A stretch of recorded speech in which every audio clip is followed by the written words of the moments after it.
Bueno, la clase pasada habíamos dado algunas pinceladas sobre de qué se trata el tema de variedades diferenciables, que son el tipo de espacios sobre los cuales vamos a trabajar y que finalmente nos servirán como el modelo de espacio-tiempo en el cual vamos a construir la relatividad general y el resto de las teorías de la física.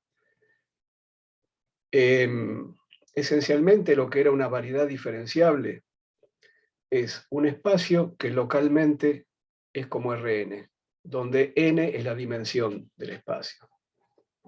Esto es, tenemos sobre la variedad diferenciable un conjunto de cartas, y cada carta nos manda a un abierto de Rn, y entonces, bueno, toda la idea que tenemos sobre diferenciabilidad en Rn, podemos aplicarla y trasladarla de alguna manera a la variedad diferenciable. En particular, lo que hace que la variedad diferenciable reciba ese nombre es que los cambios de coordenadas entre cartas, cuando los abiertos que corresponden a cada carta se solapan, esos cambios de coordenadas son C infinito. Lo que teníamos hasta aquí entonces era un espacio al que llamábamos variedad, que lo representamos así como si fuera una sábana extendida, pero no se trata de que este espacio, la variedad o manifold, de ahí que usemos la M, esté sumergida en algún lado, porque no necesitamos otro espacio donde sumergir la variedad. Es una forma de representarlo gráficamente. Por cierto, puede haber subvariedades de variedades más grandes. Eso siempre puede existir. Pero nuestro espacio-tiempo no tendría por qué estar sumergido en otro más grande, ¿no? En principio. Bueno, entonces nos interesaba caracterizar cosas que llamábamos objetos geométricos. Lo que queremos decir con objetos geométricos son cosas que no dependen de la carta que se elija, que tengan significado independiente de la carta. Entonces, bueno, sobre la variedad están los elementos de la variedad, que son los puntos. Después definimos otros objetos geométricos, que son las curvas, en particular todas las curvas que pasan por un punto P. Después definimos una operación que era la de derivar a lo largo de la curva, entendiendo que la curva era no solo este dibujito que corresponde a la curva, sino también el parámetro. El parámetro que identificaba cada punto de la curva es parte de lo que llamamos la curva. Y entonces, si teníamos una curva por P caracterizada por un parámetro, podíamos considerar cómo variaba una función definida sobre la variedad, cómo variaba en particular a lo largo de la curva. Si yo me paro en P y me muevo a lo largo de la curva, la función va a aumentar o va a disminuir. Y si lo hago por otra curva, aumentará o disminuirá. Bueno, para eso preciso una derivación a lo largo de la curva. Esto es una derivación con respecto al parámetro de la curva. Entonces yo puedo tomar una función que tengo definida sobre toda la variedad, o por lo menos en un abierto, es decir, en un entorno de P, en el abierto al cual pertenece P, en la carta, bueno, que tomé. Entonces los puntos de ese entorno están caracterizados por las coordenadas que esa carta le da, y para moverme sobre la curva necesitaría conocer en esa carta las ecuaciones paramétricas de la curva, x y de lambda. Recuerden que siempre esto es una especie de abuso de notación. En realidad, llegamos a las coordenadas cuando desde el punto vamos a Rn vía los homomorfismos de la carta. Pero todo eso lo estamos abreviando así, como si las coordenadas estuvieran sobre la variedad misma. Eso es el abuso. En realidad las coordenadas están en Rn.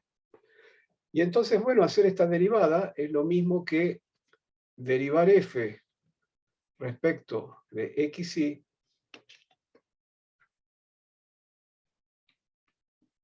y multiplicar por la derivada de las ecuaciones paramétricas a lo largo de la curva, es decir, respecto del parámetro de la curva.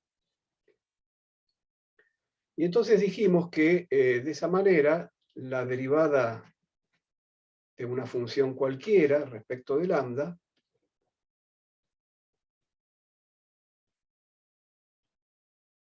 evaluada en P era entonces, según estamos viendo acá, evaluar en lambda P la derivada de las ecuaciones paramétricas y multiplicar por la derivada de f, por las derivadas parciales de f respecto de cada una de las coordenadas. Y entonces finalmente habíamos dicho que aquí la f había entrado como un objeto auxiliar, pero que en realidad este resultado es independiente de la f que se elija, con tal de que sea derivable, por supuesto. Bueno, era un resultado en realidad entre operadores, y el resultado entre operadores es que derivar a lo largo de la curva respecto del parámetro lambda y evaluar en P es lo mismo que derivar las ecuaciones paramétricas y evaluar en lambda P y multiplicar por los operadores de derivación que derivan respecto de cada una de las coordenadas. Entonces, esto que está acá son n números. Cuando derivo las ecuaciones paramétricas de la curva, esta curva, y evalúo en P, tengo n números. Tengo n cantidades que voy a llamar B sub I. Y entonces esto quiere decir que la derivada a lo largo de una curva es una combinación lineal de estos operadores de derivación, que juegan acá el papel de una suerte de base para las derivaciones a lo largo de curvas que pasan por P. Para cada curva que pase por P tendré un juego de ecuaciones paramétricas diferentes y por lo tanto estos números B supra I van a dar diferentes. Más aún, habíamos mostrado que para cualquier conjunto de números B sub I, o supra I, siempre me puedo inventar un conjunto de ecuaciones paramétricas tales que esos mismos números sean estas derivadas de esas ecuaciones paramétricas. Quiere decir que en general las derivadas direccionales, esto es, las derivadas a lo largo de curvas que pasan por P, forman un espacio vectorial, porque cualquiera de ellas se puede escribir como una combinación lineal de estos elementos, y estos elementos juegan el papel de la base de ese espacio vectorial. Entonces, a ese espacio vectorial lo llamamos el espacio vectorial tangente en P, y lo dibujamos como un plano tangente en P. Que lo dibujemos como un plano es una forma de representarlo, porque la palabra plano todavía no significa nada. ¿Qué es plano? ¿Qué es curvo? Acá eso no, digamos, es nada más que una representación gráfica lo que estamos haciendo para indicar que nos hemos inventado en cada punto P de la variedad un nuevo espacio, que es el espacio vectorial formado por las derivaciones a lo largo de las curvas que pasan por P. Como es un espacio vectorial, cada uno de sus elementos se llama vector. Y entonces, ¿cuáles son esos vectores? Y los vectores, que los vamos a indicar con este símbolo, son derivaciones a lo largo de curvas que pasan por P.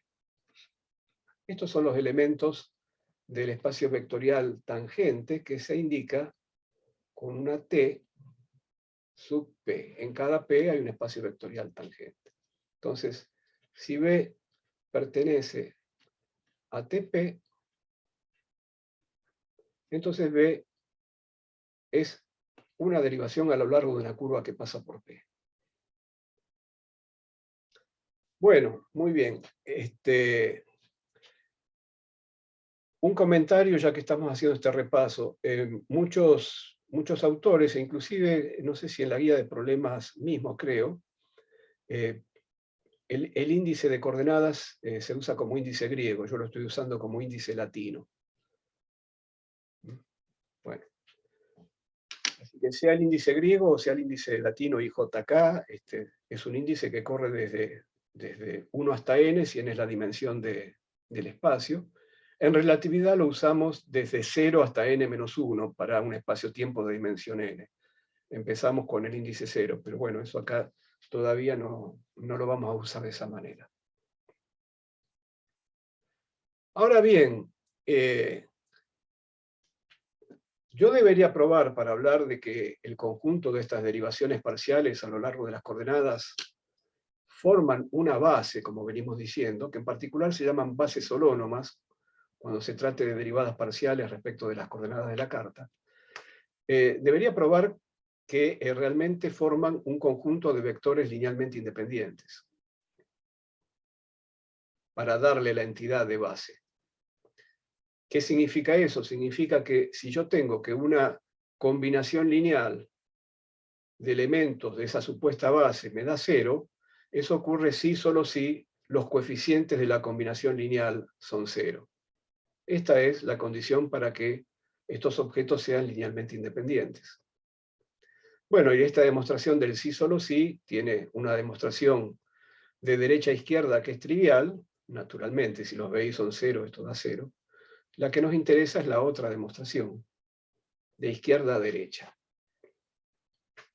Y entonces, para hacer esa demostración de izquierda a derecha, que es muy sencillo, voy a hacer lo siguiente, voy a aplicar este operador sobre alguna función que me resulte práctica para hacer la demostración. Y la función que me resulta práctica es la función que asigna a cada punto de la variedad o del entorno que estoy considerando, del entorno U, del abierto U de la carta que estoy considerando, que asigna a cada punto de ese entorno la coordenada jésima. Esa es una función. Entonces, si yo aplico este operador, que digo que vale 0, porque estoy yendo de izquierda a derecha, entonces digo, esto que es 0, lo aplico ahora a la función que me da la jésima coordenada de cada punto. Bueno, entonces me queda la derivada parcial de xj respecto de xy. Eso vale 0 o 1. Es la delta de Kronecker ji. Recuerden que siempre estamos usando la convención de Einstein para la suma de índices repetidos abajo y arriba. Entonces, bueno, si esto me dio la delta de Kronecker, entonces acá tengo que hacer la suma sobre i, y en esta suma sobre i, todos los términos valen 0, menos el jésimo término, donde la delta de Kronecker vale 1.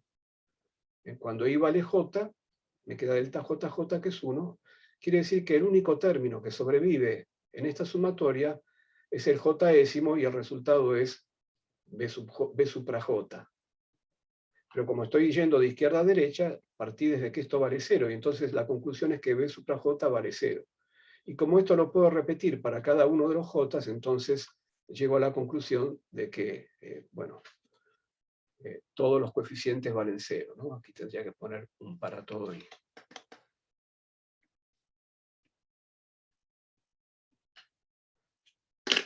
Bueno, perfecto. Entonces, probado ya que las n derivaciones son linealmente independientes, entonces este conjunto adquiere la categoría realmente de una base, y la dimensión del espacio tangente también es n, es decir, es la misma dimensión que la variedad diferenciable. Bueno, como todo elemento del espacio vectorial tangente, los elementos de la base también son derivaciones a lo largo de curvas. En particular, estas derivaciones, los elementos de la base coordenada u holónoma, como decíamos, son derivaciones a lo largo de las curvas coordenadas. ¿Respecto de qué parámetro? Y de la propia coordenada. dA de x es una derivación a lo largo de la curva, digamos en 3 dimensiones, la curva y constante, y constante, z constante. Sobre esa curva solo varía la coordenada x, y dA de x es la derivada respecto a esa coordenada. Esa coordenada x es un parámetro sobre la curva coordenada. Bueno, una vez que tenemos definido el espacio vectorial tangente en el punto P, Entonces podemos pasar a la noción de campo vectorial, que es una noción que nos interesa, por cierto. Un campo vectorial consistiría en elegir un elemento, un vector B, en el espacio tangente de cada punto de la variedad o de un entorno.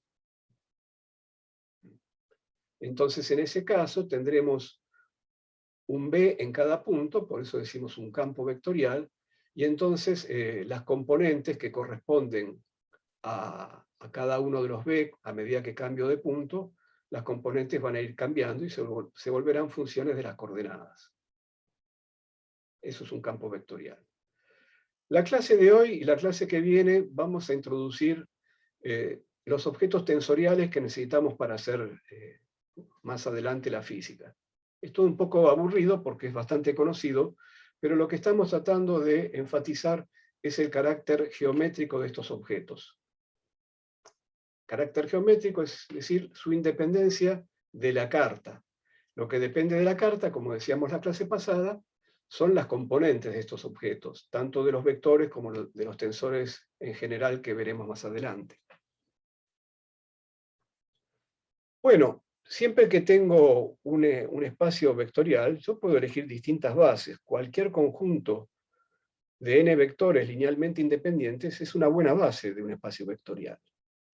Entonces, la base no tiene por qué ser holónoma, no tiene por qué provenir de la carta, de las derivaciones a lo largo de las curvas coordenadas, de las derivadas parciales respecto de las coordenadas. Cualquier conjunto, llamemos a ese conjunto de vectores E sub A, y acá este índice A, este subíndice A, es una etiqueta para nombrar a cada uno de los vectores,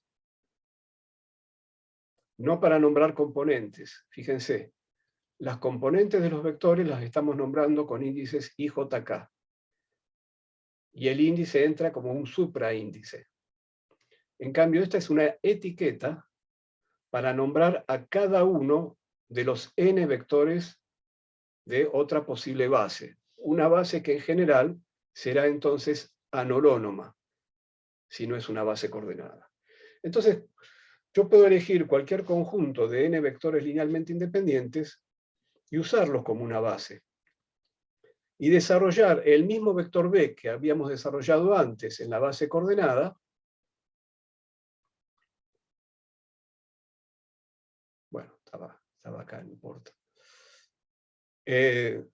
Desarrollarlo ahora, o bueno, acá queda un campo vectorial, pero es lo mismo. Desarrollarlo ahora en esta nueva base. Es el mismo objeto geométrico, visto en otra base, proyectado sobre otra base. Es más, los propios elementos de la base se pueden desarrollar en la base coordenada también. Y entonces eso me va a permitir darme cuenta qué sucede cuando cambio de una base coordenada u holónoma a una base anolonoma cualquiera.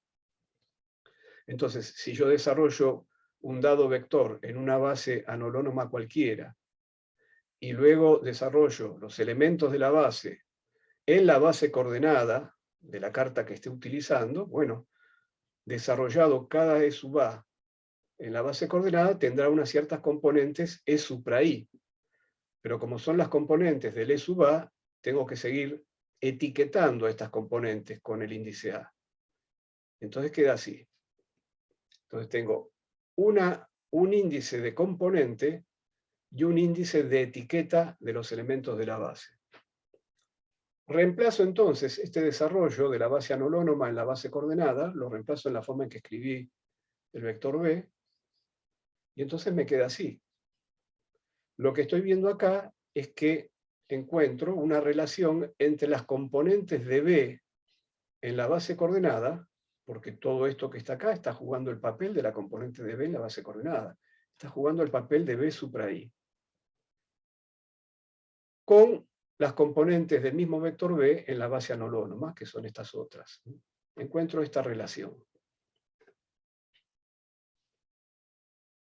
Una cosa importante que distingue realmente a los vectores que pertenecen a bases coordenadas, es decir, que distingan las bases coordenadas de aquellas que no lo son, es que siempre que yo trabaje en una base coordenada, puedo estar seguro de que los elementos de la base conmutan, porque los elementos de la base son derivadas parciales, y las derivadas parciales se pueden permutar.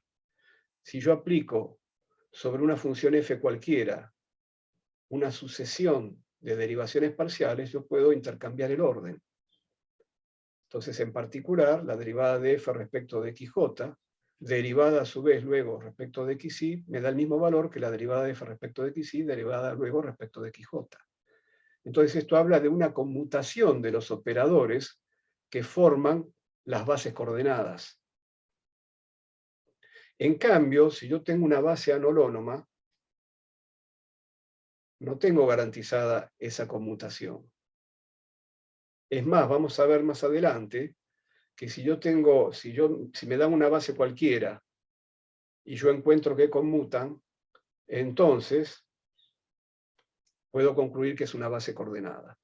Aquí estamos viendo la implicación al revés, la más simple. Estamos viendo que, bueno, que si la base es coordenada, entonces conmuta. Eso viene de la posibilidad de permutar derivadas parciales. Bueno, pero ¿qué sucedería en una base anolonoma cualquiera? Entonces, en una base anolonoma cualquiera voy a hacer lo mismo. Voy a aplicar un vector cualquiera de la base anolonoma sobre una función cualquiera. Voy a tomar uno de los vectores, L sub A, lo aplico sobre F, y luego aplico otro de esos vectores, E sub B. Y hago la misma operación, pero dada vuelta. Recuerden, no lo dije en el repaso, así que lo voy a decir ahora, que de todo esto que hemos visto acá, por ejemplo, de esto que está acá, esto quiere decir que la derivada de f respecto de lambda en p, bla, bla, bla, son estas cosas, pero la derivada de f de lambda en p es un vector, es un elemento del espacio vectorial. Así que otra forma de decir lo que está escrito por ahí es que la aplicación de un vector cualquiera del espacio tangente a una función cualquiera es lo mismo, como vemos acá, que tomar las componentes del vector y combinarlas con las derivadas parciales de f respecto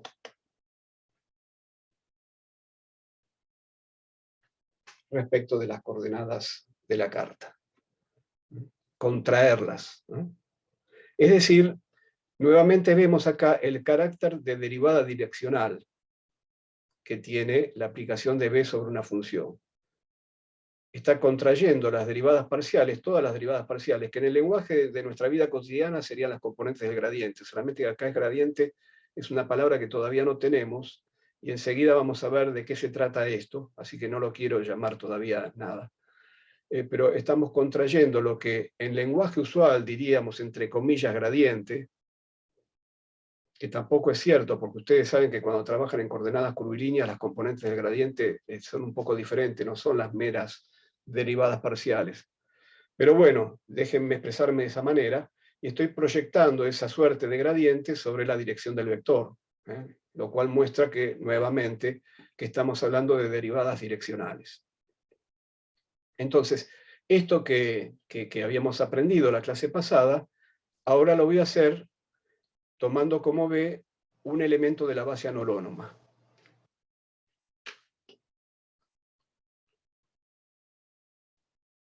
Y es aquí donde estamos. Entonces, ¿cómo hago esto? Bueno, simplemente lo hago tomando las derivadas parciales de f y contrayéndolas con las componentes de EA. Entonces voy a usar esta notación para las derivadas parciales, para ahorrar notación. Esto significa la derivada parcial de f respecto de xy, y los estoy contrayendo con las componentes de EA. Y luego todavía me falta aplicar el vector EB. En el segundo término tengo que hacer lo mismo, pero intercambiando los roles de A y B. Entonces ahora viene la segunda operación, derivar la función que quedó acá adentro, porque una vez que hago esta operación, lo que obtengo es un número en cada punto de la variedad, en cada punto del entorno. Tengo las derivadas parciales, que son n, las contraigo con estas n cantidades, sumo, y al final me da un número. El objeto que sale es un número. Y como estoy considerando un entorno, es un número en cada punto. Entonces, a ese número, a esa nueva función que me quedó acá encerrada en el paréntesis, todavía le tengo que aplicar este vector. Y obtendré una nueva función, un nuevo número en cada punto. Y este vector lo escribo de esta manera, descomponiéndolo en la base coordenada, como ya dijimos. Y en el segundo término tengo que hacer exactamente lo mismo. Al vector EA lo tengo que descomponer en la base coordenada. ¿Por qué? Y bueno, porque yo sé operar con la base coordenada, sé hacer las derivadas parciales respecto de las coordenadas. Entonces, ¿qué va a pasar acá? Por un lado, cuando entre con esta derivada en el paréntesis, me va a quedar una derivada segunda j de la, digamos, una derivada segunda ji de f. EBJ, EAI. Y en este otro término también va a quedar EBJ, EAI y una derivada segunda IJ de f. Pero derivada segunda JI y derivada segunda IJ son la misma cosa, así que esos términos con este menos se cancelan. Lo que queda como resultado, entonces, es lo que sale de derivar las componentes de los elementos de la base. Entonces me queda EBJ, la derivada J de EAI, derivada I de F, que me queda de antes, y aquí EAI, derivada I de EBJ, esto que está acá, y me queda de antes de JF. Nuevamente, como todo este procedimiento, finalmente es el valor que tiene es un valor operacional. La función f acá era arbitraria y era una función auxiliar para imaginar cómo hacíamos la cuenta. Entonces puedo ahora prescindir de la función f y decir que el conmutador entre los vectores a y b de la base anolonoma, esto que está acá, da por resultado, prescindiendo del resultado de la función f, da por resultado este operador, da por resultado un vector.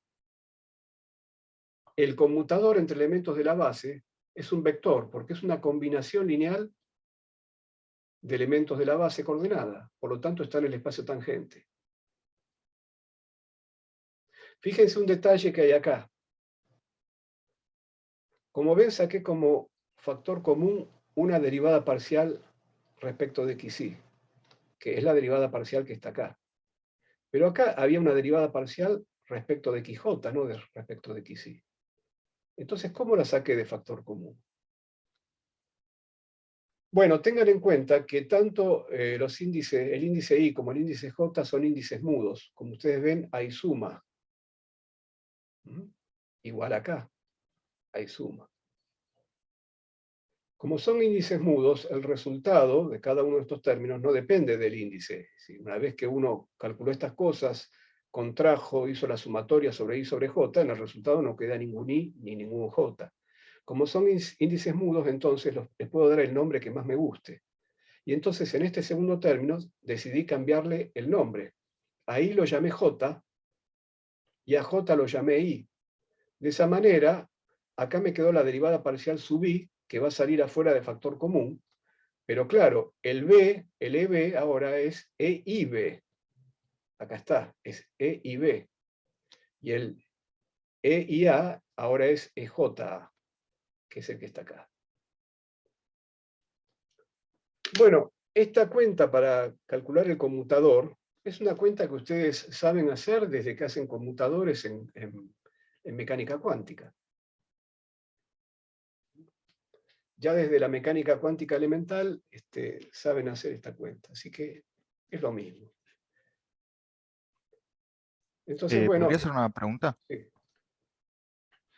Vi que, o sea, estamos dejando los E sub A y los E sub E entre las derivadas. ¿Podrían depender estos de las coordenadas de la otra carta? Acá hay una sola carta. Si hacemos un cambio de cartas, acá estamos Ah, trabajando en un claro. cierto entorno, digamos, yo tengo un punto P, tengo un entorno en donde vive ese punto P, Ese punto P puede pertenecer a varias cartas, puede pertenecer a ese entorno U o puede pertenecer a otra carta, puede estar dentro de varios abiertos del atlas. Pero bueno, nosotros trabajamos en uno de esos abiertos y sabemos que entonces que estamos definiendo objetos geométricos, que todos estos son objetos independientes de la carta, y que bueno, si yo cambio de carta, todo lo que está dicho acá se puede seguir diciendo, nada más que estas derivadas van a ser derivadas respecto no de xy, sino de yi, pero estas componentes también van a ser componentes respecto de esa base coordenada de a de yi. Pero siempre que haya contracción, lo que yo obtengo es un objeto geométrico. Es decir, enseguida vamos a ir más en detalle a qué pasa cuando cambiamos de coordenadas, pero esto que está acá es un vector B, es un elemento del espacio tangente, es un objeto geométrico. Lo que depende de la carta es la base, por cierto, y por lo tanto las componentes. Si yo cambio de carta, las componentes serán distintas, pero la base también será distinta, pero el vector seguirá siendo el mismo. El resultado que yo obtuve acá es un resultado vectorial. Esto es, me está diciendo que el conmutador de vectores es un vector, porque lo puedo desarrollar como un conjunto de funciones. Estos son números en cada punto del entorno U, como un conjunto de funciones contraído con los elementos de la base. Entonces, esto pertenece al espacio vectorial tangente también. El conmutador de vectores es un vector. Ese es el resultado. Después, en cada base, en cada distinta base, las componentes que están acá serán distintas. Pero el objeto es un objeto geométrico. Ok, entonces una pregunta. El E sub A y el E sub E, o sea, los E mayúsculas son vectores de una misma base. Son vectores de una misma base, exactamente, sí. El A Ok, y el B sirven para etiquetar, es decir, por ejemplo, yo podría tomar los dos primeros, E1, E2, y hacer el conmutador. E1 con E3, E1 con E4, y así siguiendo, ¿no? Entonces tengo todos, A y B podrían ser cualquiera entre 1 y N. Por cierto, si yo tomo el mismo elemento, si tomo el conmutador de E1 con E1, me va a dar 0, ¿no? claro, Y esto también va a dar 0. Así que, bueno, me va a dar 0 igual a 0. claro, gracias. El conmutador es antisimétrico, así que forzosamente tengo que tomar los dos elementos distintos. Bueno, muy bien. ¿Te puedo hacer una pregunta Sí, relacionada a eso? sí, O sea, si a vos te dan una base que no sabes si es solónoma y de esta C, ¿no? Y te fijas el conmutador y te da 0, eso significaría que es la base solónoma que proviene de alguna otra carta que esté también en el conjunto que estabas viendo. sí. Me tienen que dar 0 todos los conmutadores. Todos los pares de elementos de la base Claro, sí. anóloma tienen que conmutar. Sí, entonces voy a poder construir una carta que va a ser compatible con la carta que estoy usando. Voy a poder construir una carta, bueno, si estos vectores son bien comportados. Fíjense que para establecer si conmutan o no un par de vectores, los tengo que conocer no solo en un punto, sino que los tengo que conocer en un entorno, ¿no? Es decir, tienen que estar definidas sus derivadas, y para que sus derivadas estén definidas tengo que conocer el comportamiento no solo en el punto P, sino en una vecindad de P, ¿no? Esto es importante. Este concepto de conmutabilidad o no de vectores implica el conocimiento de los vectores no en un solo punto, sino en un entorno. Esto es importante. Pero sí, bueno, al menos en un entorno de P voy a poder construir una carta, quizás no en todo en U, no en todo U, bueno, eso se verá, eso depende de cómo se comportan estos vectores. Pero en un entorno de P, habrá un entorno de P donde voy a poder construir una carta compatible con la carta que estoy usando, asociada a ese juego de vectores conmutantes. Pero para eso tenemos que esperar 3 o 4 clases más.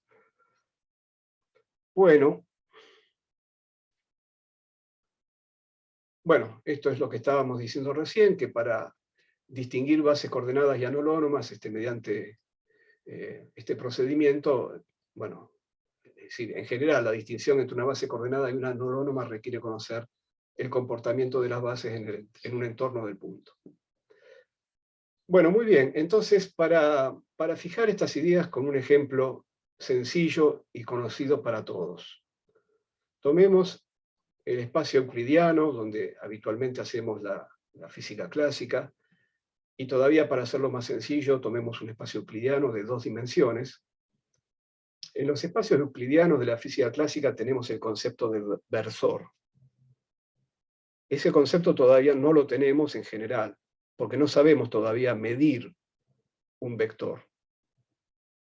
Estamos construyendo las cosas desde los primeros principios, entonces todavía medir vectores no sabemos. Pero bueno, en los espacios euclidianos sí sabemos hacerlo, sí sabemos que es un versor. Y en particular sabemos que los versores polares se relacionan con los versores cartesianos de esta manera. Ahora estoy llamando de A de X, de A de Y a los versores cartesianos. Efectivamente, estos son versores, bueno, esto es una sutileza que tiene que ver con la forma que tiene el tensor métrico de los espacios euclidianos en la carta cartesiana. El tensor métrico tiene unos en la diagonal y ceros en el resto. Y esos unos son ni más ni menos que los productos escalares, son las normas en realidad de los versores. Tiene que ver con eso. Pero ya más adelante vamos a hacer eso también en detalle. Permítanme ahora simplemente decirles que en un espacio euclidiano las derivadas parciales respecto de coordenadas cartesianas son versores, efectivamente. Acéptenlo y no importa, no nos compliquemos más. Pero bueno, si yo tengo entonces la base coordenada cartesiana y me invento esta nueva base, y salgamos, si quieren, de la discusión de si la base coordenada cartesiana es unitaria o no es unitaria, si son versores o no son versores. Salgamos, si quieren, de esa discusión. Pero me estoy inventando una nueva base que me la invento a imagen y semejanza de la base de versores polares. Porque los versores polares son coseno de tita por inversor más seno de tita por j versor. Menos seno de tita por inversor, coseno de tita por j versor. Entonces me la invento a imagen y semejanza de la base polar de versores. Bueno, entonces me pregunto, esta base que inventé a imagen y semejanza de la base polar de versores, ¿es la base holónoma de las coordenadas polares? Bueno, vamos a ver qué pasa con la base holónoma, con la base de coordenadas polares. ¿Cómo se relaciona la base de coordenadas polares con la base de coordenadas cartesianas? Bueno, como son operadores de derivación, los vectores, y en particular los elementos de la base, las derivaciones respecto de coordenadas obedecen la regla de la cadena. Derivar respecto de la coordenada radial r es lo mismo que derivar respecto de x y multiplicar por la derivada de x respecto de r, más derivar respecto de y multiplicar por la derivada de y respecto de r. El cambio de coordenadas entre cartesianas y polares ya lo conocemos. X es r coseno tita. Así que esta derivada es coseno tita y queda multiplicada por dA de x. Y es r seno tita. Entonces aquí tenemos que esta derivada me da seno tita. Ah, quedó coseno tita de A de X más seno tita de A de Y. Ah, sí, vamos bien entonces. Este personaje que me había inventado acá es igual a un personaje de la base coordenada polar. Ahora veamos qué pasa con el otro. La base coordenada polar se completa con la derivación respecto de tita. Hago la misma regla de la cadena. Ahora, ¿quién es de x a de tita? Y x es r coseno de tita, por lo tanto, esta derivada vale menos r seno tita. Menos r seno tita. Y es r seno tita, por lo tanto, esta derivada vale r coseno tita. ¿Me dio e sub tita? No. Me dio r por e sub tita. Entonces, esta base que me inventé a imagen y semejanza de la base de versores polares es una base anolonoma. La base holónoma, que es la base coordenada, es esta que está acá. Esto es importante porque si ustedes quieren después entrar en hacer alguna comparación con cosas que ya vienen usando, por ejemplo en electromagnetismo, es típico tener una tabla de cómo se escriben, qué sé yo, rotores, gradientes, divergencia, en coordenadas curvilíneas, cilíndricas, esféricas, bueno. Entonces, esas tablas, esas componentes de esos operadores en coordenadas curvilíneas, están escritas como componentes de bases coordenadas, de ese juego de coordenadas curvilíneas, esféricas, cilíndricas, o como componentes de versores. Bueno, esas tablas están escritas para las componentes en términos de bases de versores curvilíneos. Que insisto, todavía acá no hemos llegado a definir versores. Todavía no sabemos medir vectores. Pero es importante que sepan que si ustedes quieren hacer alguna comparación rápida con los resultados de esas tablas, creyendo que las tablas están escritas para componentes en base coordenadas, bueno, no es así, están escritas para componentes en bases de versores, y las bases de versores en general no coinciden con las bases coordenadas. Salvo en algunas cartas, como la carta cartesiana de los espacios euclidianos, donde sí son coincidentes. Bueno, muy bien. Entonces, vamos ahora a fijar ideas sobre cosas que ya venimos diciendo, que en particular es cómo cambian las componentes de un vector cuando hago un cambio de base. Y entonces, ahora que tenemos las bases más generales, que son estas bases anolonomas, vamos a hacer un cambio de base de una base anolonoma a otra. La nueva base la voy a llamar E', pero fíjense cómo usamos la notación. La prima no la voy a poner en la E, sino que la voy a poner en el índice, en la etiqueta de cada elemento de la base. Entonces, bueno, si yo hago un cambio de bases, la nueva base tendrá que ser un conjunto, por supuesto, de vectores linealmente independientes. Y bueno, como vectores que son, cada uno de ellos se tendrá que poder escribir como combinación lineal de los vectores de la vieja base. O viceversa, yo acá lo estoy escribiendo al revés. Estoy escribiendo los vectores de la vieja base como combinación lineal de los vectores de la nueva base. Entonces, los coeficientes de la combinación lineal tienen que tener, por un lado, un índice A' para contraer con los elementos de la nueva base, para darme la combinación lineal de los elementos de la nueva base. Y tiene que tener un índice A para dar cuenta de la etiqueta del vector que estoy desarrollando. Estoy desarrollando el aésimo vector de la vieja base. Entonces, los coeficientes del cambio de base tienen etiqueta A', y los llamo lambda. Fíjense también que los pongo separados. El A está un poco más a la derecha que la prima. Normalmente, esos coeficientes, que van a ser n por n, porque el índice A, así como el índice A', corre desde 1 hasta n, puedo organizarlos en una matriz. Y entonces, simplemente para saber cuáles, para, digamos, reconocer en estos índices los índices de fila y de columna, bueno, cuando hablamos de matrices, el primer índice es el índice de fila, por lo tanto acá A' es el índice de fila y A es el índice de columna. Entonces, como dijimos, un mismo vector B puede ser expresado en ambas bases, en la vieja o en la nueva. Cuando lo expreso en la base vieja, uso las componentes que corresponden a la base vieja. Cuando lo expreso en la base nueva, bueno, ¿cómo van a quedar las componentes?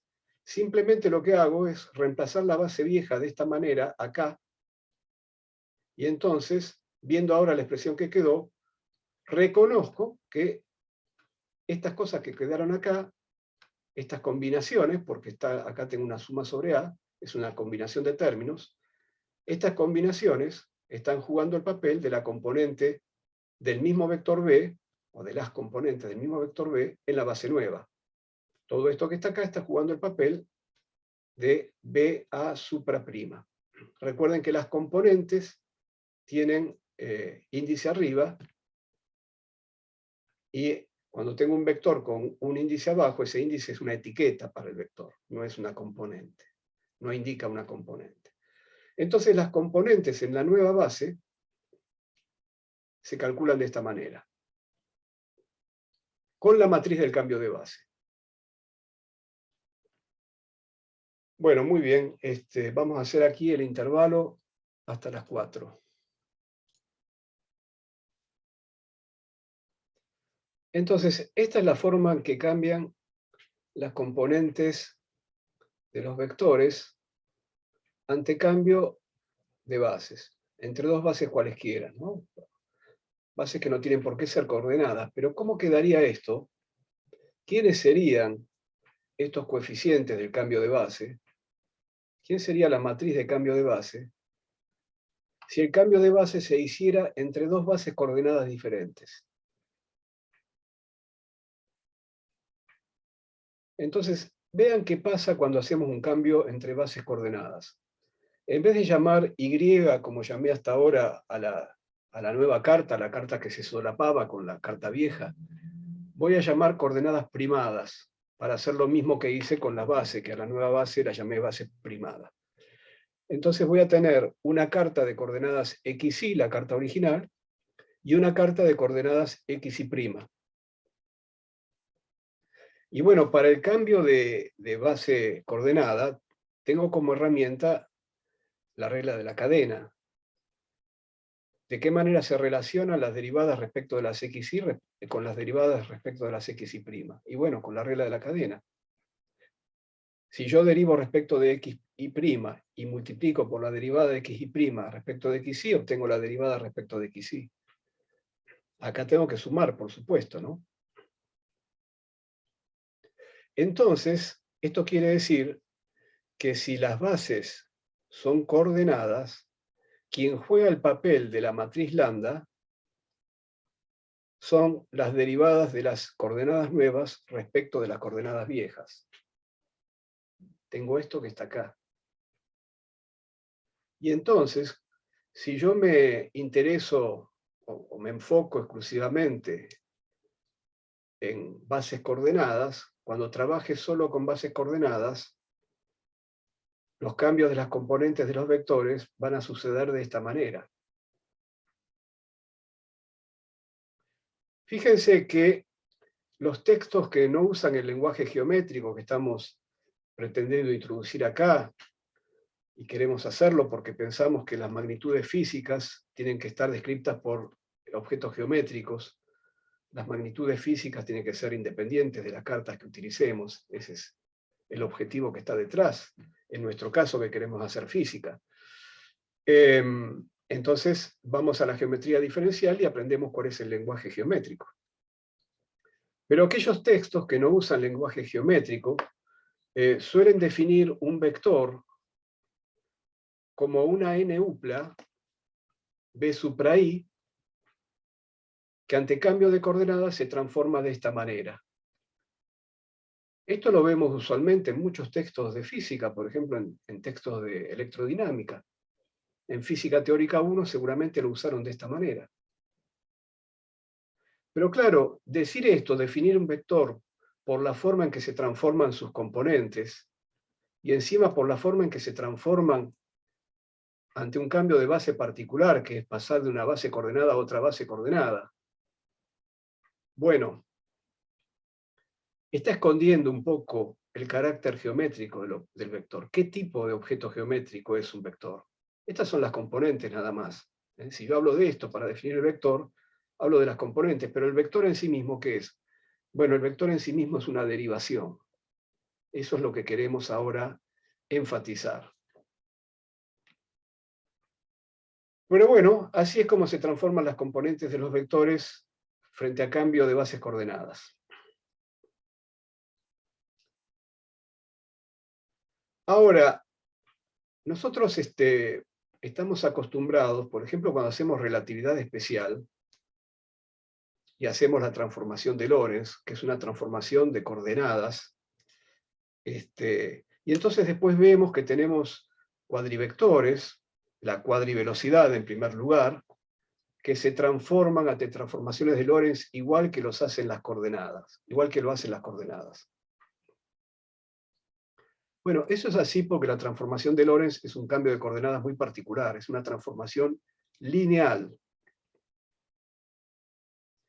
Pero las coordenadas en sí mismas, ante un cambio general de coordenadas y no ante una transformación lineal, las coordenadas en sí mismas no se transforman de esta manera.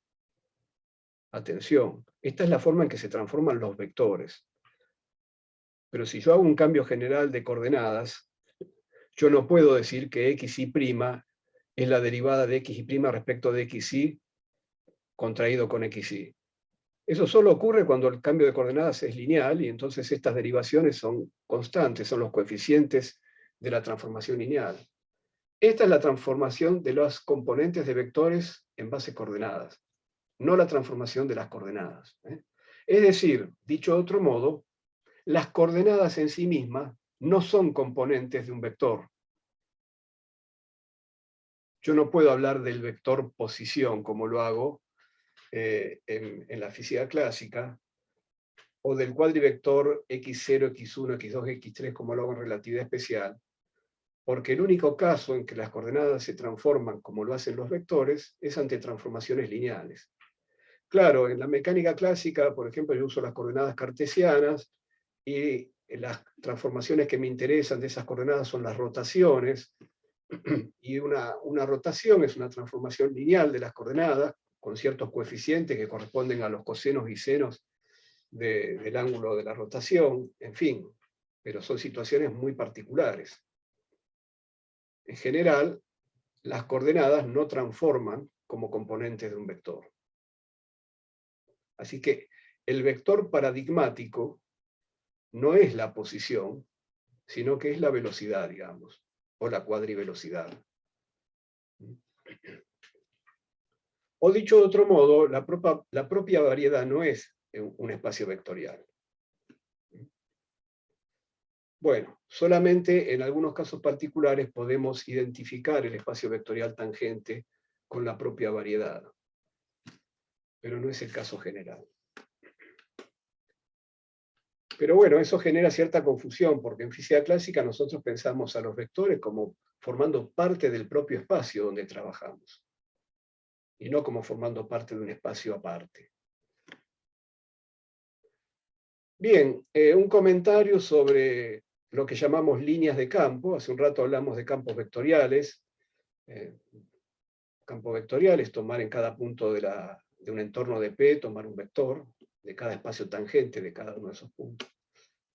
Y bueno, entonces podemos preguntar, si yo doy un campo vectorial cualquiera, y lo doy, por ejemplo, así, en una base coordenada, entonces, bueno, las componentes serán funciones de posición, funciones de puntos. Bueno, esto es un campo vectorial cualquiera, y me pregunto si es posible encontrar una curva que pase por P, tal que las derivadas de las ecuaciones paramétricas de la curva, las ecuaciones que definan esa curva que quiero encontrar, coincidan con las componentes del campo vectorial que di. Bueno, estas ecuaciones, que son n ecuaciones diferenciales de primer orden para estas n incógnitas, que son las funciones que definen las ecuaciones paramétricas, las funciones x y de lambda, es un sistema de ecuaciones que siempre es integrable y tiene solución única para una dada condición inicial, por ejemplo, que la línea pase por el punto P.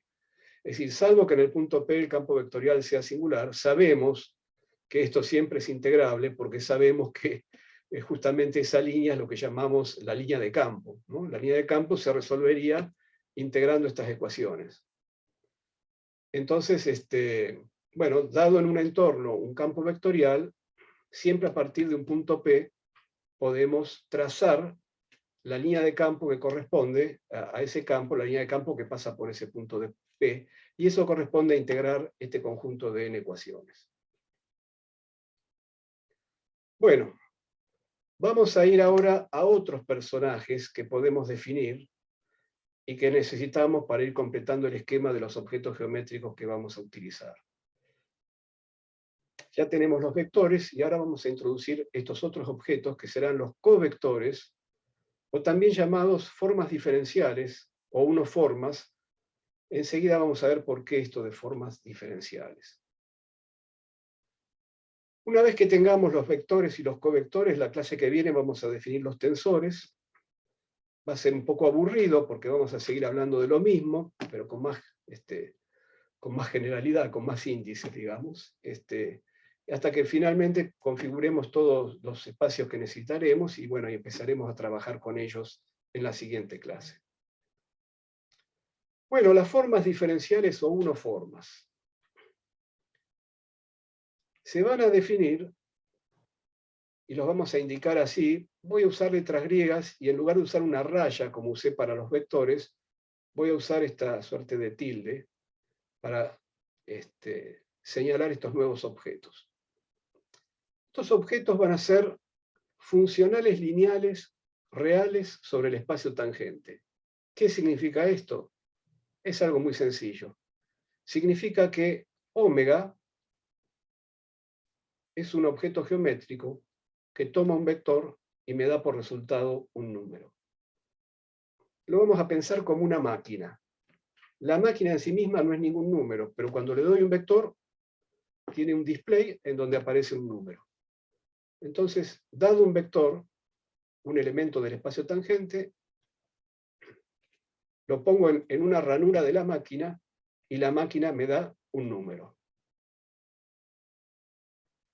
Es una funcional lineal porque si yo pongo una combinación lineal de vectores en la ranura de entrada de la máquina, donde acá alfa y beta son números reales. Esto es una combinación lineal de dos vectores u y b, con ciertos coeficientes que son ciertos números reales. Bueno, cuando le doy a la máquina una combinación lineal de vectores, como la máquina es lineal, lo que hace la máquina es darme alfa por lo que me daría la máquina aplicada a b, más beta por lo que me daría la máquina aplicada a u. U y b, dos elementos cualesquiera del espacio tangente. Otra notación alternativa que vamos a usar para el resultado de la máquina es indicarlo de esta manera. Esta notación, que en cierto modo pone en pie de igualdad a la máquina y el vector, es una notación que nos va a interesar porque más adelante al propio vector lo vamos a ver como una máquina actuando sobre las ómegas, pero eso viene después.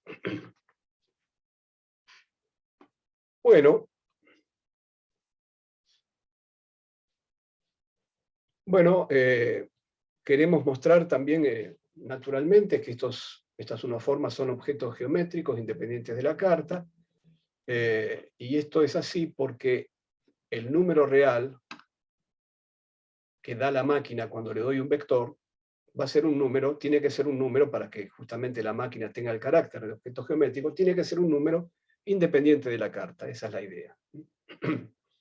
Acá en esta definición todavía la carta no apareció. Vamos a ver ahora cómo la hacemos aparecer.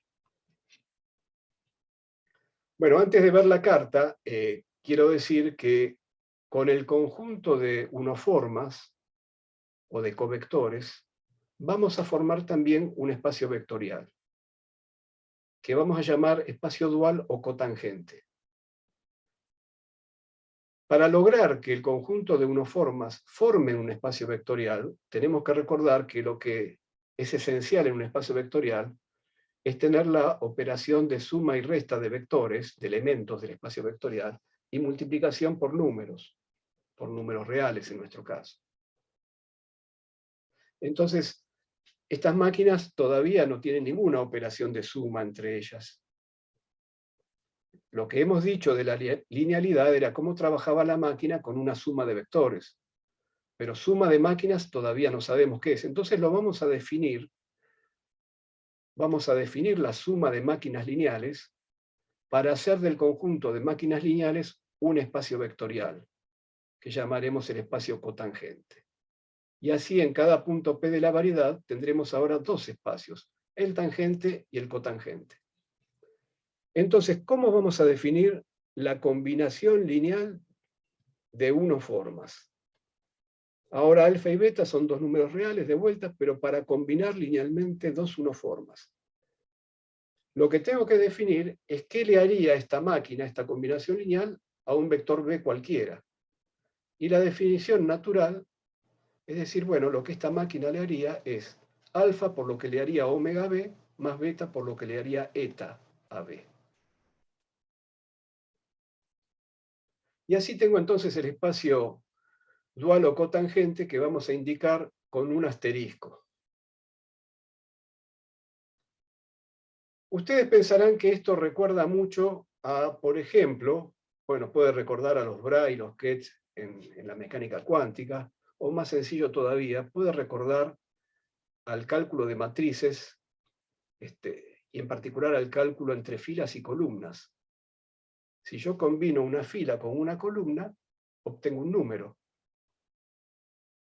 Entonces, las columnas funcionan como vectores y las filas como unoformas. Es algo así, ¿no es cierto? Bueno, es algo así, pero fíjense que cuando yo trabajo con filas y columnas, tengo una operación que conecta los dos espacios, el de las filas y el de las columnas, que es la transposición.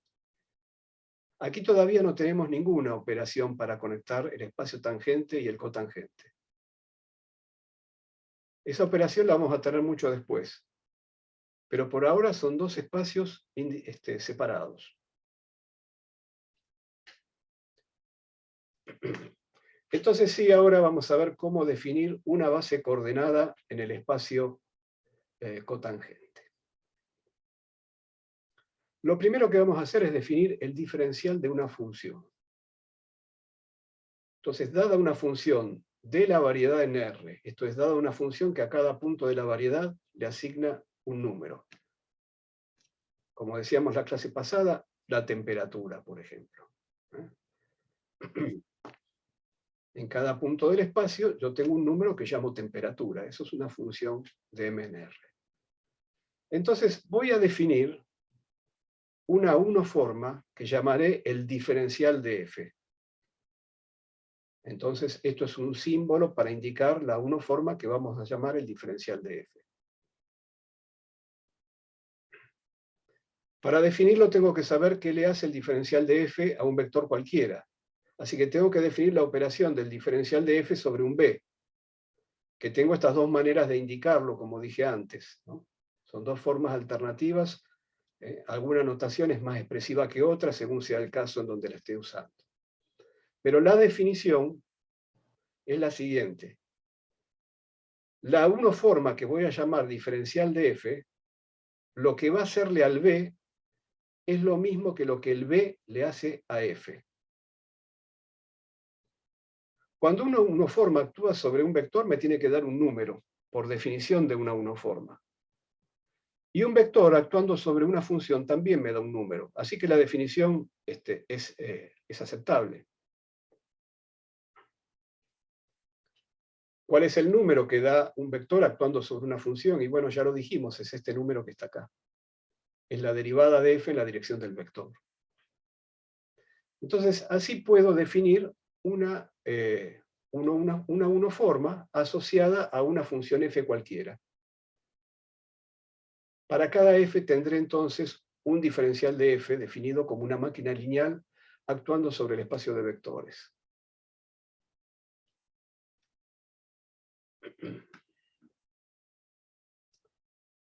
Bueno, entonces, si quiero usar componentes de los vectores en base a coordenadas, diré que df actuando sobre b se escribe así, usando las componentes. Si lo quiero expresar en forma geométrica, es lo mismo. Directamente este b de f lo puedo escribir como la derivada de f respecto de lambda evaluada en p. Nuevamente, distintas formas de decir lo mismo, según convenga para el caso que estemos considerando. Entonces, ahora voy a introducir los diferenciales. Una cosa, esto de que se llame diferencial de la función no significa que esta cantidad sea infinitesimal, porque esto no es ninguna cantidad, es una máquina.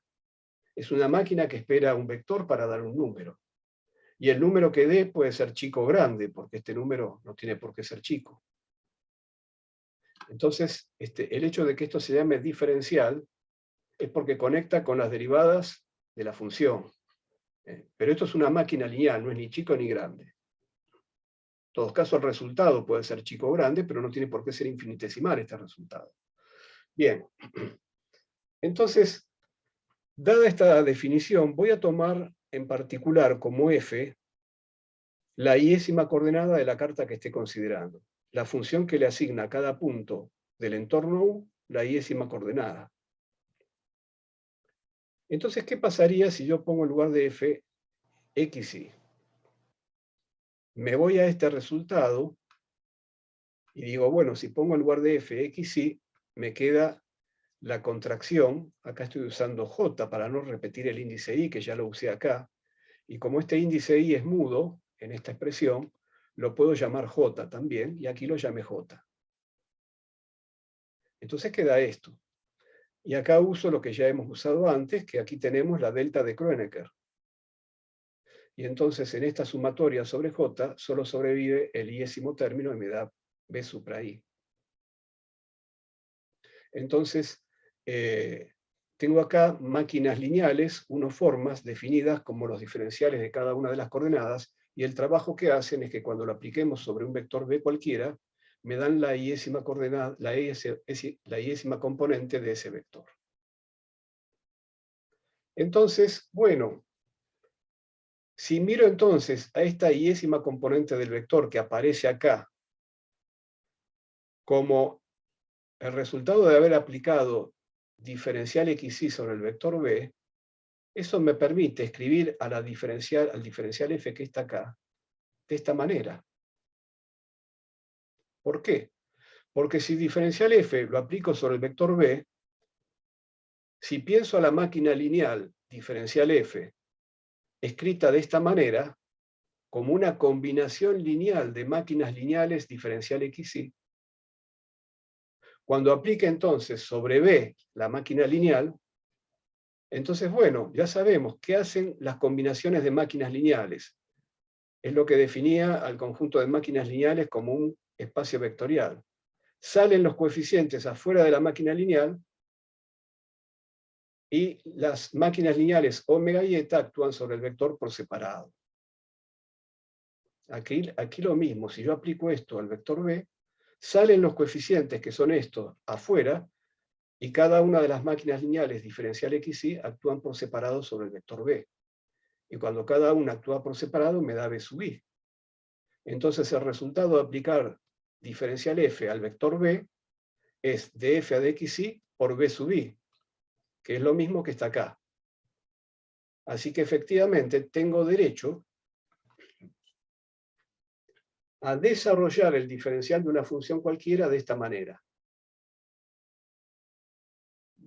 Esta es la demostración entonces de la que hablábamos.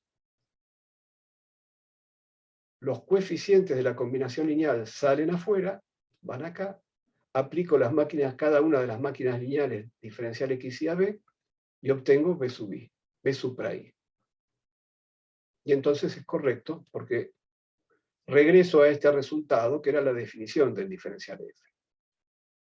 Entonces, estoy autorizado a escribir diferencial f de esta manera, con lo cual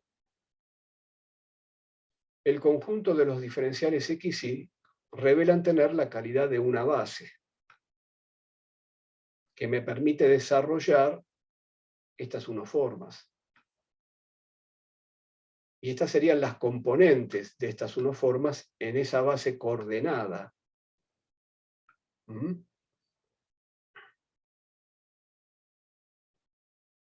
Bueno, aquí nuevamente entonces aparece lo que nos gustaría emparentar con el gradiente. Ya lo habíamos mencionado antes, estos objetos que nos habían aparecido ya en la derivada direccional a lo largo de B, dijimos, esto tiene un sabor a gradiente.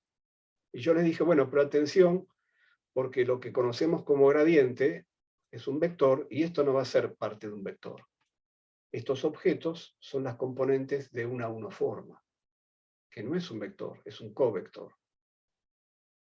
Y como todavía no tenemos manera de emparentar vectores y covectores, esto por ahora, el origen del objeto que llamamos gradiente está acá, en realidad nace como un covector. Después veremos si lo podemos promover a vector o en qué casos podremos hacerlo.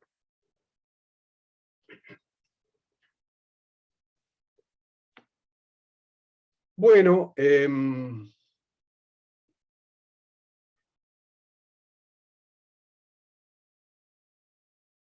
acabamos de decir entonces que si yo le aplico cada una de estas máquinas lineales a B, obtengo la respectiva componente B supra I, pero ahora podemos darle una vuelta de tuerca a esta relación y decir, bueno, desarrollemos a B en la base coordenada. Escribámoslo como BJ DA de XJ. Entonces, nuevamente, esto es una máquina actuando sobre una combinación lineal de vectores. Los coeficientes de la combinación salen afuera. Y entonces me queda esto. Para obtener este resultado que está acá, entonces, la cantidad que tenemos acá tendría que ser la delta de Kronecker. Es decir, la base del espacio cotangente que acabamos de construir, la base coordenada formada por los diferenciales de las coordenadas, tiene la propiedad que llamamos de dualidad, que se relaciona con la base de los vectores del espacio tangente, de la base sí, de vectores, de esta manera. Aplicando los elementos de la base coordenada del espacio cotangente sobre los elementos de la base coordenada del espacio tangente, obtengo la delta de Kronecker. Es lo que llamamos la relación de dualidad entre bases coordenadas del espacio tangente y cotangente. Igual que dijimos al comenzar la clase hoy, en realidad, para probar que estos objetos se comportan como una base del espacio cotangente, deberíamos ver que son linealmente independientes. Deberíamos probar entonces, nuevamente, que si una combinación lineal de estos n objetos da 0, entonces los A sub i tienen que ser 0. Y esto es un sí solo sí, porque obviamente la implicación hacia la izquierda es trivial. Y en cuanto a la implicación hacia la derecha, hagamos lo siguiente. Partamos de que esto vale 0, y entonces apliquemos este objeto que vale 0 a cada uno de los vectores de la base coordenada del espacio tangente. Lo de siempre, los coeficientes salen fuera, me queda entonces esto que está acá, pero esto que está acá por dualidad vale delta i j, y entonces me queda A sub j. Es decir, que si parto de que la máquina vale 0, me da que todos los A sub j tienen que ser 0. Porque esto lo puedo hacer para cada uno de los j. Bueno, entonces demostré sí que efectivamente forman una base, y en general cualquier unoforma, cualquier elemento del espacio cotangente, se podrá desarrollar en esa base coordenada formada por los diferenciales de las coordenadas. Cualquier objeto del espacio cotangente, cualquier omega tilde, entonces se escribirá de esta manera. Fíjense que omega sub i serían las componentes de omega tilde en la base coordenada. El índice de componentes en las unoformas va abajo, mientras que el índice de componentes en los vectores va arriba. En cambio, este índice no es un índice de componentes, porque para cada i, este objeto es un objeto geométrico. Es el diferencial de la respectiva coordenada. Este i es la etiqueta de cada una de las máquinas lineales que integran la base coordenada. Lo mismo que pasa con la base coordenada del espacio de vectores. Este J que está acá no es un índice de componentes, es una etiqueta de cada uno de los elementos de la base coordenada del espacio tangente. Bueno, igual que hicimos con el espacio tangente, ¿por qué no usar cualquier conjunto de n unoformas linealmente independientes como base? Tenemos derecho a hacerlo. Vamos a hacerlo, pero siempre observando la dualidad respecto de la respectiva base anolonoma del espacio tangente. Esto es, si decidimos usar en el espacio tangente una base anolonoma, usaremos también en el espacio cotangente una base anolonoma, pero relacionada con la del tangente, es decir, trataremos de preservar la dualidad, porque la dualidad va a ser una propiedad muy importante que nos va a facilitar la vida, digamos. Entonces, bueno, aquí está.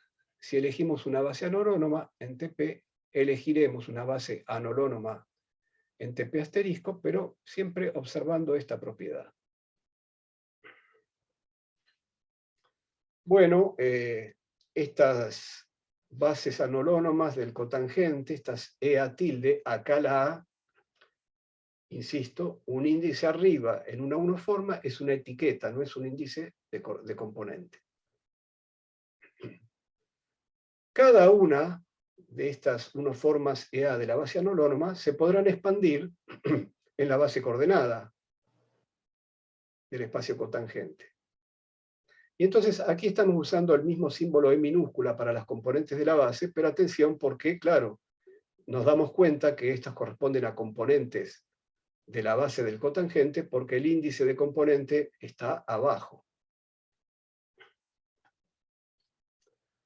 Una unoforma cualquiera que se desarrolle de esta manera en la base anolonoma, usando este desarrollo de la base anolonoma, quedará escrita también así, donde podemos entonces reconocer cuáles serían las componentes en la base coordenada de esta misma unoforma omega. Las componentes en la base coordenada entonces se relacionarán con las componentes en la base anolonoma de esta forma.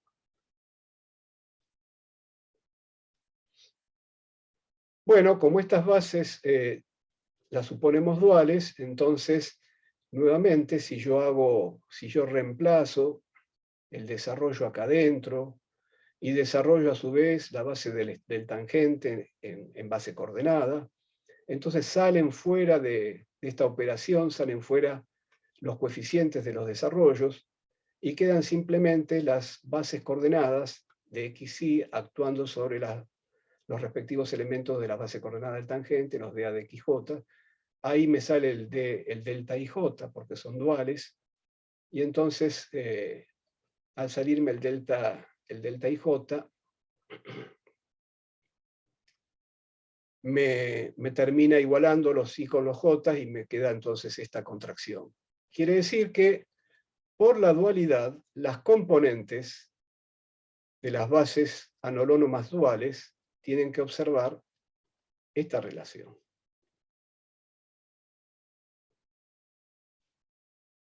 Fíjense que una forma de calcular cuál es la componente omega A de una unoforma en la base anolonoma es simplemente, y por supuesto lo mismo ocurriría si la base fuera holónoma, pero estoy hablando en general ahora, ¿no?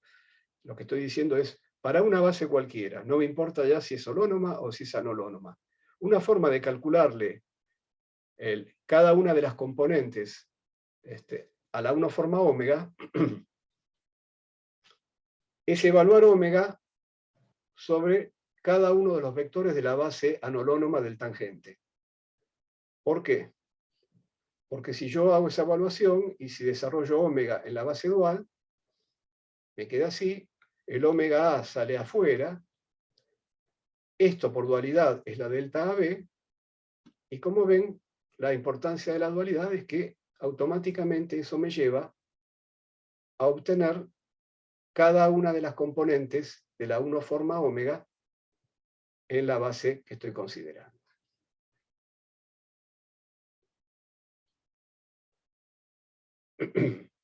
Si entonces, para resumir todo esto, tengo una unoforma omega, que es una máquina que espera un vector para dar un número. Imaginamos una máquina que tiene una ranura, en la ranura entra un vector y en el display de la máquina sale un número. ¿Cómo calcular ese número con las componentes de la máquina y del vector? Bueno, ese número, que es esta cantidad, y que en la otra notación lo escribimos así, bueno, si yo desarrollo omega en la base EA y B en la base B, siendo EA y EB duales una de la otra. Bueno, las componentes de los desarrollos salen afuera, lo mismo que venimos diciendo siempre. Los omega A salen afuera, también salen afuera las componentes del vector B. Quedan entonces los elementos de las respectivas bases, duales entre sí. Por lo tanto, esto me da la delta de Kronecker. Y entonces, finalmente, eso me termina igualando A con B, como decíamos hace un rato, y me queda la contracción de las componentes de omega con las componentes de B. Es decir, si yo conozco las componentes de omega y de B en bases duales entre sí, y esa es la importancia de que sean duales entre sí, el número que arroja la máquina cuando opera es la contracción entre las componentes de los dos objetos.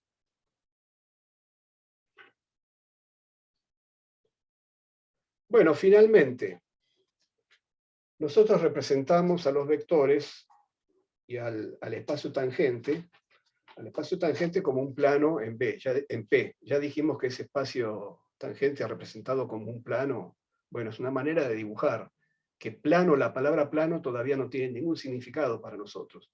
Es simplemente un espacio que vive en el punto P.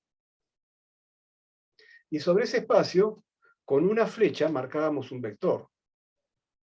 Claro, siempre usamos las flechas como la manera de graficar vectores, pero tiene sentido porque recuerden que un vector es una derivación a lo largo de una curva. Entonces, la flecha en el espacio tangente me está indicando hacia dónde va la curva que pasa por P, pero la curva vive en la variedad, no en el espacio tangente. ¿Cómo podríamos entonces graficar una unoforma? ¿Podríamos graficarla como una flecha? No, no podemos graficarla como una flecha, porque si yo tengo dos flechas, no saco ningún número de dos flechas.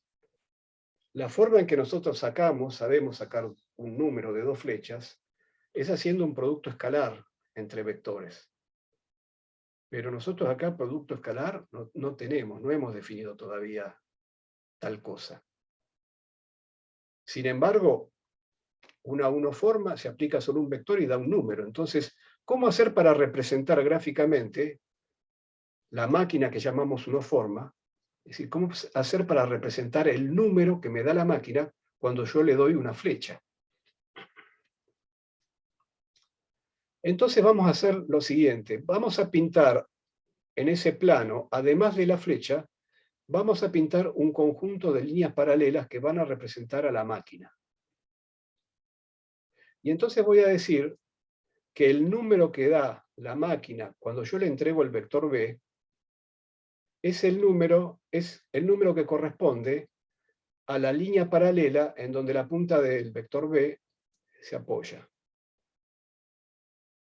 En este caso, omega aplicado a B da 2. Claro, otra máquina omega diferente tendrá estas líneas orientadas de otra manera, las tendrá más juntas, más separadas. En eso consistirá, en esta representación gráfica, las diferencias entre las distintas ómegas. Esto es una representación gráfica para un caso de dos dimensiones, claramente, ¿no? No mucho más que esto podemos hacer, pero podríamos pensar todavía en tres dimensiones, pero se va a ir complicando.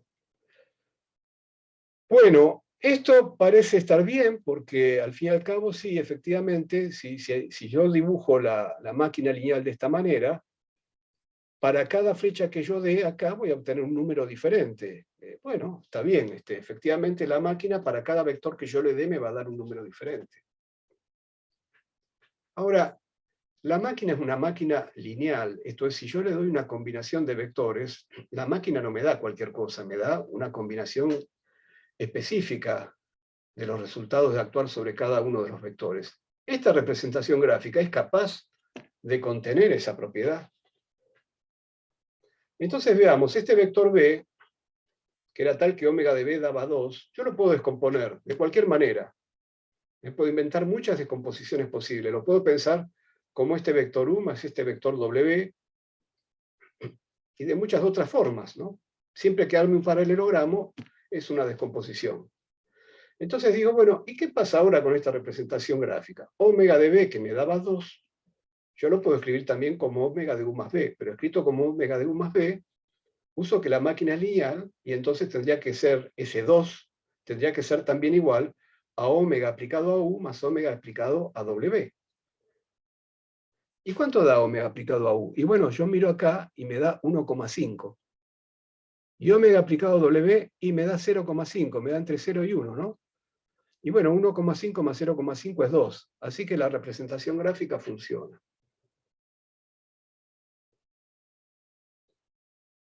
Bueno, así como usamos acá rectas en el plano de la representación gráfica del espacio tangente, si yo ya pasara a 3 dimensiones, el plano tangente ya tendría 3 dimensiones y sería una especie de espacio tangente tridimensional. Y en ese espacio tangente, en lugar de representar a las formas con rectas, tendría que representarlos con planos, que sumergiría, así como sumergí estas rectas, con una cierta orientación. Esos planos también los sumergiría en el espacio tridimensional de la representación gráfica del espacio tangente, con una cierta orientación. Y según sea la forma, usaría distintas orientaciones y los planos estarían más cerca o más separados. Así que hasta ahí podría llegar. Ya después para 4 dimensiones ya la representación no la puedo hacer, ¿no? Bueno, así como definimos un campo de vectores, también podemos definir un campo de formas. En un entorno de un punto P, un campo sería elegir una forma en cada espacio cotangente de los puntos de ese entorno. Y entonces, bueno, si elegimos en cada punto una forma, el campo lo vamos a ver como una combinación lineal de la base coordenada o de la base de la que se trate, ¿no? Pero bueno, de la base coordenada para las coordenadas que uso en ese entorno, donde las componentes van a ser funciones de las coordenadas. Y ahí tengo un campo. Bueno, noción de vector normal a una hipersuperficie, ya que mencionamos hipersuperficies, podemos hablar, aquí yo estaba hablando de hipersuperficies en el espacio de la representación del espacio tangente, ¿no? Pero podríamos hablar también de hipersuperficies en la propia variedad. Y podríamos preguntarnos si tenemos noción de perpendicularidad a una hipersuperficie. Claro, no tenemos noción de perpendicular porque no sabemos qué es un ángulo recto. Por lo tanto, si alguien me dice, bueno, el vector B es perpendicular a tal superficie, y no puedo contestar esa pregunta. Todavía no la podemos contestar. Sin embargo, sí podríamos hablar de formas normales a una hipersuperficie. Una hipersuperficie es un subespacio de dimensión n-1. Y podríamos decir que una forma es normal a una hipersuperficie si para cada vector tangente a la hipersuperficie, el resultado de aplicarle la forma n me da 0. Es decir, la forma n solo da resultados distintos de 0 para vectores que salgan afuera de la hipersuperficie. Si se mantienen tangentes, la aplicación de la forma que vamos a llamar normal a la hipersuperficie da 0. No es única esa forma. Si yo encuentro una forma normal a una hipersuperficie, bueno, por ejemplo, si la multiplico por un número, sigue siendo una forma normal también. Bueno. Y finalmente, ¿cómo se transforman las componentes de las formas ante cambio de base? Entonces, teníamos un cambio de base en el espacio tangente. Esto es lo que ya habíamos escrito antes. Ese cambio de base en el espacio tangente tiene que inducir un cambio de base en el espacio cotangente, porque recuerden que tenemos que preservar la dualidad. Por lo tanto, no puedo hacer dos cambios de base diferentes en los dos espacios, tangente y cotangente.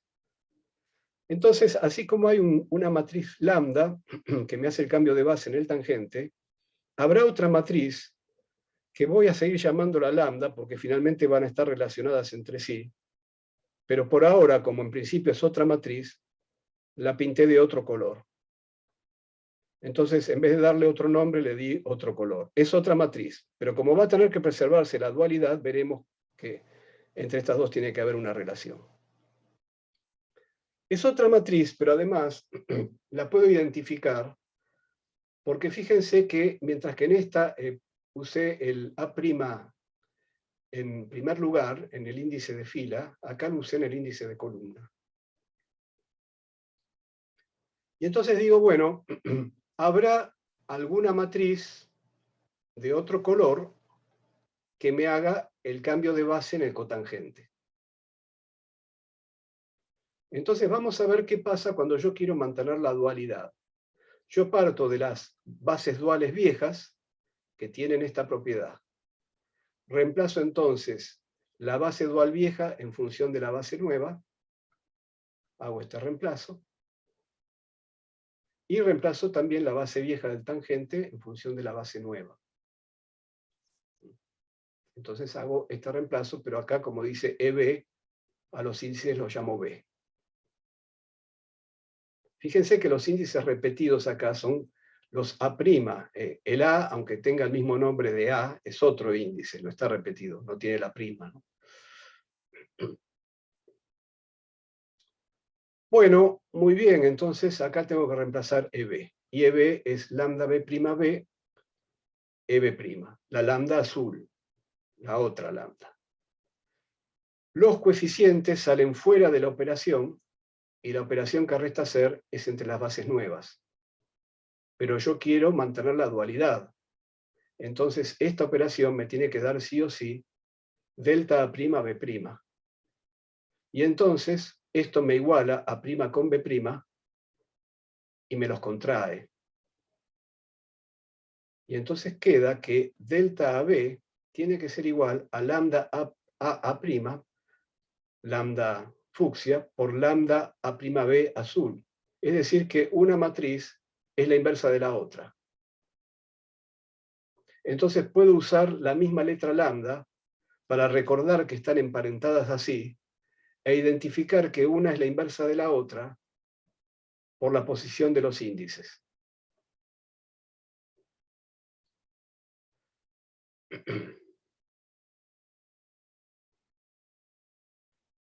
Bueno, una misma unoforma se puede expresar en distintas bases, ¿no? Entonces, hagamos acá el mismo juego que ya hicimos para los vectores. Entonces, bueno, si yo paso de una base arbitraria cualquiera a otra cualquiera, entonces me doy cuenta que esto que está acá adelante juega el papel de la componente de la misma unoforma ómega, pero ahora en la nueva base, la base primada. Entonces, todo esto es la ómega A', es lo que está acá. O también, si aprovecho este asunto de que una matriz es la inversa de la otra, puedo multiplicar esta relación por la inversa y escribirlo así. Esta que está acá es la inversa de esta. Reconózcanlo por la posición de los índices. Como caso particular, nuevamente me interesa qué ocurre cuando el cambio de bases es entre bases coordenadas. Y entonces hago lo mismo que ya hice. Cuando cambio bases coordenadas, las derivaciones se rigen por la regla de la cadena, lo cual me permitió en su momento identificar a este objeto como la matriz del cambio de base. Y entonces ahora lo que tengo que identificar es cuál es la matriz inversa. Si esta es la matriz directa, ¿cuál es la matriz inversa? Que es la que tengo que usar para hacerle el cambio de la base dual en el cotangente. Y bueno, yo sé que cuando se trata de derivaciones, yo puedo escribir la identidad haciendo la siguiente regla de la cadena. Delta IJ es la derivada de XY respecto de XJ. Si es igual a J me da 1, si es distinto de J me da 0. Pero la derivada de XY respecto de XJ lo puedo escribir por regla de la cadena, como dXY a dXY' por dXY a dXJ, con suma sobre Y'. Y entonces, si esta era la matriz lambda I', esta otra es su inversa, porque me da la identidad. Y entonces así identifico quién es la matriz inversa, en el caso en que esté haciendo cambio entre bases coordenadas. Y entonces, bueno, esta es la matriz que tengo que usar para cambiar las bases coordenadas del espacio cotangente. Es esta matriz que puesta acá me da esta relación. Lo cual es la misma relación que tengo ya bien conocida para los diferenciales de las coordenadas. Es la relación del análisis. Los diferenciales de las coordenadas en el análisis son cantidades infinitesimales. Pero recuerden que aquí estamos hablando de máquinas lineales. Este objeto que está acá, así como este otro, no es ni grande ni chico. Grande o chico puede ser el resultado que dé cuando lo apliquemos sobre un vector. Y entonces, sabiendo que las bases coordenadas del espacio cotangente se transforman así, inmediatamente, por el mismo juego que hemos hecho acá, entre los cambios de bases y los cambios de las componentes, reconocemos que las componentes de las unoformas se transforman así. Es algo que está totalmente, digamos, lo podemos naturalizar completamente una vez que ya sabemos de qué se trata, porque simplemente viendo la posición de los índices, sabemos cómo tenemos que poner las derivadas de las x viejas respecto de las x nuevas, o al revés. Entonces queda así. Lo mismo acá. Y si se trata de un cambio de base entre una base anolonoma o una base general, cualquiera, y una base coordenada, y bueno, estos propios coeficientes, que eran las componentes de la base anolonoma con respecto a la base coordenada, son los que están jugando en este caso el papel de los cambios de base, de los cambios mixtos, digamos, para pasar de una base coordenada a una base anolonoma. Estos son, entonces, esto tenemos derecho a llamarlo lambda IA, y a este otro lambda AI. Entonces, nuevamente, históricamente los covectores o unoformas fueron llamados vectores covariantes. ¿Qué era esto de vectores covariantes? Se los llamaba vectores covariantes porque sus componentes se transformaban como los vectores de la base de TP. Efectivamente, el personaje que aparece acá para transformar las componentes de las unoformas es el mismo personaje que aparece para transformar la base del espacio vectorial tangente, la base coordenada, ¿no? Entonces se llamaban a estos objetos vectores covariantes porque transformaban como los vectores de la base del espacio tangente. Y entonces a los vectores, en la notación de índices de los libros que no usan notación geométrica, se los llamaba vectores contravariantes porque tenían el índice puesto al revés. En vez de tener el índice abajo, lo tenían arriba. Bueno, como ven, todo esto es una nomenclatura que oscurece completamente el significado, el carácter geométrico de estos objetos. Entonces, no los llamamos más vectores covariantes, vectores contravariantes. Unos son los vectores y otros son las unoformas. Si queremos, los llamaremos covectores también. Y simplemente son objetos geométricos. Y entonces, sus componentes se transforman al revés que los elementos de la base para mantener el objeto geométrico sin cambio, como objeto independiente de la base que se utilice. Y eso es todo. Bueno, muy bien, entonces con esto terminamos esta clase.